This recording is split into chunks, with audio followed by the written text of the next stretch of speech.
Hey guys, Chad here again from CNR Reviews. Again, we're still on that quest to find the best carry handgun, and we're going to be doing a feature and size comparison today between the Glock 26 and the Kahr CM9. If you enjoy this video, please subscribe, and if you got any questions during the video, feel free to send us a comment. We'll try to get to those comments within the same day. I think out of all of the guns that I have, and especially as far as subcompacts go, the Glock 26 and the Kahr CM9 are on very similar firing principles, very similar triggers. We're going to talk about those here in a little bit. I would also say the Beretta Nano, which we don't have one, is going to be very comparable to the Kahr CM9.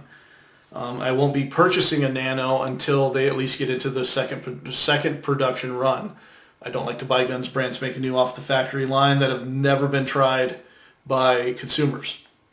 So let's go ahead and talk about some features of these weapons. We're going to go and start with the Glock. Now, the Glock comes with a flat base plate magazine. I put the pinky extension on this guy. These are both 9mm subcompact guns, and this guy comes with a 10-round magazine. Actually comes with 3 of them. Nice combat sights.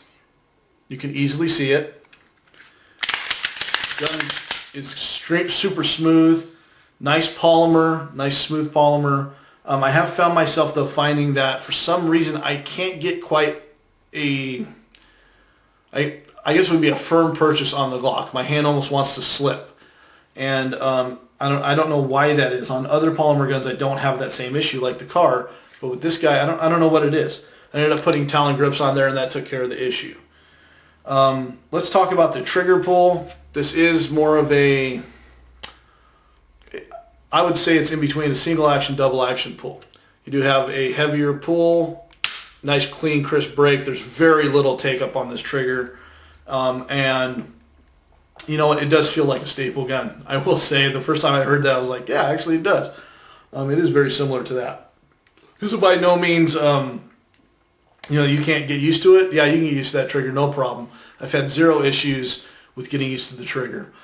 This is an extremely high quality gun. Again, in polymer lower, steel top, and you know, it's just a really nice gun. No safety, as you guys can see, besides this little trigger safety, which I don't really consider a safety. It can still go off. You can still get a negligent discharge just by something touching and putting pressure on that trigger. So, again, the biggest safety is between your ears. Let's compare that to the Kahr CM9. We have a 7-round mag with the pinky extension. Now, usually the Kahr comes with a flat base plate mag, but this is my buddy's gun. He gave this to me to try, and it just so happened to come with the base plate, which I'm happy about. I like having all 3 of my fingers on these 9mm because they are snappy, and I can control them better. As far as sights go, nice sights. They do take some getting used to, especially if you're used to different types of combat sights or 3-dot sights. And I actually ran into that issue myself. And I think with more time, you know, I could definitely get super accurate with this gun. Again, this gun doesn't have a safety. It doesn't even have the trigger safety. But what this does have, instead of the Glock's little trigger safety, this has a long pull. And we'll show you that. You have a long pull and then a really clean snap. Nice clean break. It's awesome. I absolutely love this trigger. If I was to pick a trigger between the Glock and the Kahr, hands down, Kahr beats it. Especially with a round chambered in there, you almost don't feel it. It almost feels like a single action trigger pull. I am super stoked about that trigger. And to me, I'm so used to these other types of triggers that I actually had a little bit of issues with accuracy. I was rushing my shots because I wasn't used to that trigger. So you want to make sure you train with these guns. Quality, you get that great polymer from Kahr. It's very similar to the Glock polymer. It has a different type of finish and stippling on the gun itself. And to me, I can get a better purchase on this. And I think part of that's because it's a smaller grip. The Glock's is really beefy. This guy's a little bit smaller. I can wrap my fingers around and really, really get a really tight grip. As far as recoil goes, you know, they're both 9mm. You're talking a huge difference in weight. We're going to get to that in a second here. Both of them handle recoil extremely well. And both of these guns without the extended base plate, you can shoot the 9mm accurately, and you can have a lot of control over the weapon. You do not need those pinky extensions. I prefer to have them though. Let's talk about weight. Loaded weight of this gun is going to be 19.5 to 20 ounces, especially with this addition of the pinky extension. That is actually super light for a subcompact 9mm. Excuse me. This guy is going to be around 26 ounces loaded. So you're talking about a 6 to 7 ounce difference in weight. And you're going to feel it. You can definitely feel the Glock is heavier. But you are carrying 10 rounds instead of 7. Plus one in the chamber, that's 11. So, I mean, you are carrying more firepower. You're carrying the 9mm round still. You got a double stack mag. Single stack mag on the Kahr. So that's where all that extra rounds are going to be. That's where that extra added weight is going to be. Can you still conceal this gun? Yes, you can. And some guys will frown upon the Glock as being so much thicker and heavier that they can't conceal it. And I've carried this in my shorts pockets. I've carried it in my cargo pants. I've carried it in my jacket.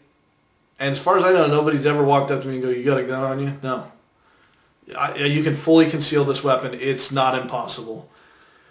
So let's go ahead and let's do a real quick size comparison. I'm going to leave that pinky extension on there, even though they don't come with the pinky extensions standard.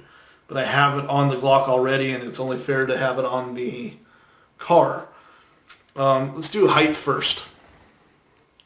Let's do a height comparison. I've got the slides lined up, and as you guys can see, the Glock is just a tad bit taller. Not much. I mean, it's what, less than 1/8 of an inch taller with that extension. Let's go ahead and look at, let's go ahead and do width next. I think this is a really important one. If you guys can see that. The Glock is significantly thicker. But when you take into the account the slide lock on the side, the Kahr is actually still pretty thick. So there you go. I hope you guys can see that. Again, I apologize about the lighting. I don't know if we can see that on the frames. You can definitely see the Glock is thicker. Let's go ahead and line these guys up as far as height. I'm going to do it from the front so you can see the height difference in the rear. We'll line up the barrels, and ta-da, there's the Glock. The Glock is, damn, it almost looks like an inch difference to me. But check out that height difference. You definitely see that CM9 is a lot smaller. So what are you getting for the prices? And you know, some areas are going to be different. In our area, this guy can run anywhere between $360 and $450. On average, around $400. This guy, the Glock 26, is going to run you between $500 and $600. Average is going to be about $530, $540. That's what I've seen of most. Cabela sells them for $600. So I got this for $530. What are you getting for that? You're getting extra mag capacity, but you are getting a heavier weapon. You are getting 3 magazines instead of just 1. So guys, it's really all your choice on whether or not you want to have that extra capacity but that extra weight, or have that smaller gun that you can conceal just a tad bit better. But the problem is then you're losing mag capacity. So do you feel proficient enough that you can get X amount of rounds downrange, be able to engage somebody with only 7 rounds, or go with the 10 rounder? So it's all personal preference. These are both top of the line, best of their category. Now the Glock says it's a subcompact. It's a little bit big for a subcompact. It's one of the bigger ones. It's going to compare more with the M&P 9mm compact than it is with the Kahr. Or it's going to compare more with the CW9 than it is with the CM9. So other than that, guys, if you enjoyed this video, please subscribe. If you got any questions, feel free to ask. Again, me and Ryan try to get back to those comments within the day, And other than that, thanks a lot for watching. This is Chad from CNR Reviews, Kahr CM9, Glock 26. Good guns, guys. Thanks a lot for watching.